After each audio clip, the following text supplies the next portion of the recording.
We often treat happiness, love, and freedom as static objects to be collected. But in reality, these are dynamic forces that only exist in motion. When we manage to acquire these things for our own private gratification, the satisfaction doesn't last. Happiness sought strictly for the self eventually dries out. It becomes shallow, loses its vitality, and slowly dissolves. Most of us claim we want others to be happy too. We tell ourselves that our desires aren't purely selfish.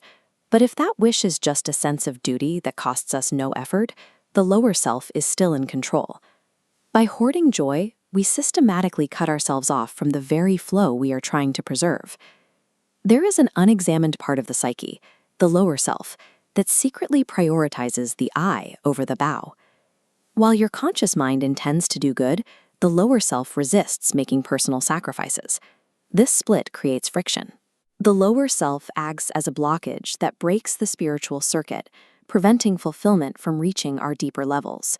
We often feel like victims of an unjust world.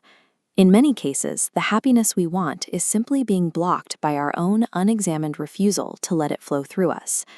Lasting happiness requires a shift in perspective. You have to stop acting as the ultimate goal and start acting as a way station. This is a healthy circuit. You receive happiness with the intention to pass it on. When you use your strength to develop those around you, the law of reciprocation takes over. What you give out returns 100-fold, increasing your independence. Even when the conscious mind accepts this logic, the shadow personality continues to fight against these laws of transmission. This internal struggle leads to disharmony and exhaustion. When we fight the natural flow, the soul eventually becomes tired, and the body may fall ill. Ignoring these unconscious flaws ensures the circuit remains broken, regardless of our outer success. Until we repair this internal mechanism, external wealth or achievements will fail to provide a sense of completion. To become a link in this chain, you must first possess yourself.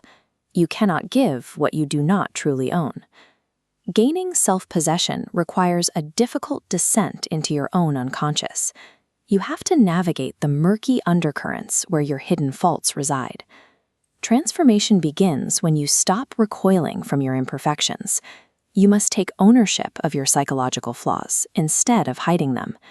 Surrendering your resistance clears the debris that has been blocking your inner spring.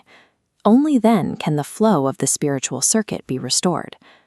Radical self-honesty is the specific mechanism that repairs the connection between your inner desires and your outer reality.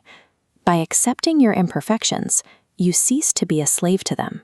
You finally stand on solid ground because you actually know who you are. This self-possession allows you to give your whole soul to the world, rather than just offering superficial gestures or material things. True sacrifice isn't about material charity.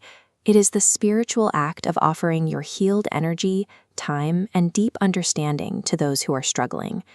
This process aligns your individual life with absolute spiritual laws that exist beyond human opinion. Taking responsibility for your inner state is how you personally balance the scales of justice in a world that often seems unfair.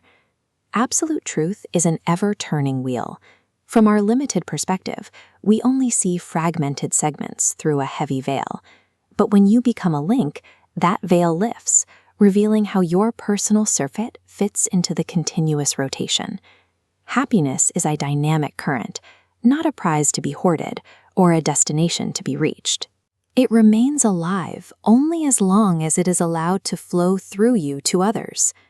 When your goal shifts toward the whole, your happiness balances the system. As a link in the chain, the stream